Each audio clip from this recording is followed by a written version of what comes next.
आपण राज्य शासनाकडे पाठवलेलं आहे. हे निवेदन पाठवताना सुद्धा राज्य शासनाला आपण ज्या भावना व्यक्त केलेल्या आहेत त्याचा उल्लेख करून आम्ही पत्र सादर करू किंवा पत्र हे पाठवू, जेणेकरून राज्य शासनाकडनं ते पुढे CRP किंवा केंद्र शासनाकडे जायचं एवढी आम्ही व्यवस्था केलेली. लवकरात लवकर हे निवेदन तर मी आजच पाठवतो. हे पाठवण्यासाठी काही आपल्याला अडचण नाहीये. फक्त राज्य शासनाकडनं केंद्र शासनाकडे पुढे पाठवण्यासाठी त्यांना आपण विनंती करूया.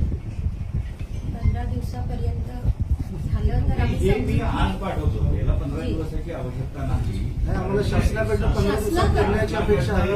पुढे पाठवण्यासाठी 15 दिवसात अपेक्षा आहे. 15 दिवसात नाही तर अजून तीव्र आंदोलन आमच्याकडे होणार आहे. पूर्ण महाराष्ट्रात हे करा त्यामुळे 15 दिवसातच निर्णय घेतला जावा हे आमच्या शासनाला कळकळीची विनंती.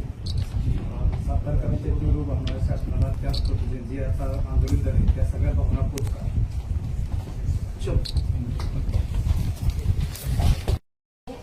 आपल्याला एक निवेदन देण्यात आलेले आहे. आपल्याला माहिती असेल NCERTने जो खेदजनक निर्णय घेतलाय की मराठा साम्राज्याचा विस्तार दाखवणारा जो नकाशा होता तो पूर्णपणे त्यांनी बघून टाकलेला आहे. आणि हा कुठंतरी 18व्या शतकात जेव्हा शाहू महाराजांच्या काळामधली गोष्ट आहे, छत्रपती शाहू महाराजांच्या, की मराठ्यांचं साम्राज्य आज तंजावर ते पेशावर इथपर्यंत होतं. या सर्व गोष्टींचे प्रूफ्स आहेत आपल्याकडं. तरी सुद्धा हा खोडसळपणा जो केला आहे आज छत्रपती घराण्याला आज त्यांनी जे रस्त्यावर आणलेलं आहे हे कुठंही मी तरी खपवून देणार नाही. मी माझ्या घराच्या वतीने बोलती आहे सर. हा जो खेदजनक निर्णय घेतला आहे कुठंतरी त्यांना परत तो नकाशा त्याच प्रकारे पुस्तकात समावेश करावा लागणार आहे. कारण सत्य इतिहास हा सत्यावर असतो, पुराव्यांवर असतो. कोणाच्या भावुकरीते किंवा याच्यावर तो आधारित नसतो. त्यामुळे सत्य इतिहास मिटवणे हे खरं पाप आहे.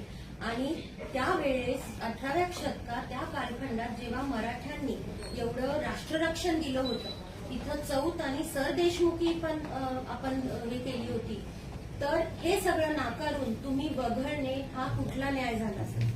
आणि त्याच्यासाठीच आम्ही आज इथं आलो आहोत. आमची विनंती आहे की आपण हे वरती केंद्र सरकारपर्यंत पोहोचवावं.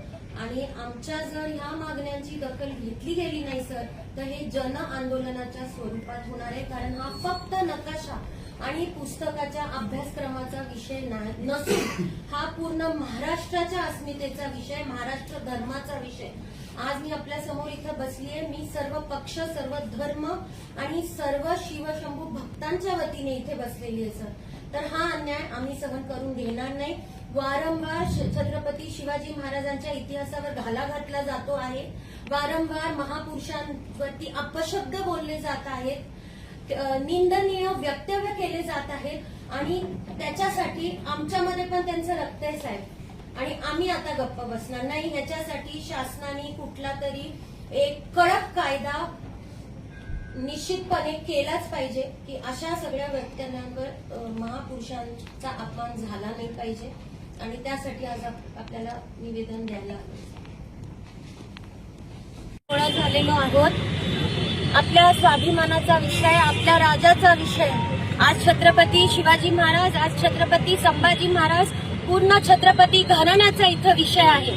NCERTने जे दुष्कृत्य केलेलं आहे की मराठा साम्राज्य दाखवणारा जो नकाशा होता, जे आपल्या पूर्वजांनी पराक्रम केले होते, ज्या मातीत आपल्या पूर्वजांच्या पराक्रमाचं रक्त गाळलेलं आहे, तो खुद्द नकाशा पूर्णपणे 8वीच्या पाठ्यपुस्तकातून डिलीट करण्यात जो आलेला आहे, त्या निर्णयाचा आपण इथे तीव्र निषेध करतो.